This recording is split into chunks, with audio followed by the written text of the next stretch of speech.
میں جب پہلی مرتبہ اس کو جو ہے وہ غور کے ساتھ تلاوت کیا تو مجھے یہ لگا کہ اس کا انطباق پاکستان کے حالات پہ بھی ہو سکتا ہے،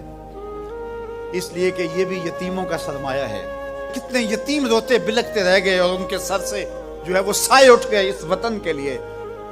لیکن میرے مالک نے اس ملک کے خزانوں پر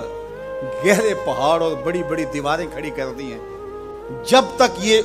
قوم بلوغت تک نہیں پہنچے گی اتنی دیر تک وہ خزانے ظاہر نہیں ہوں گے،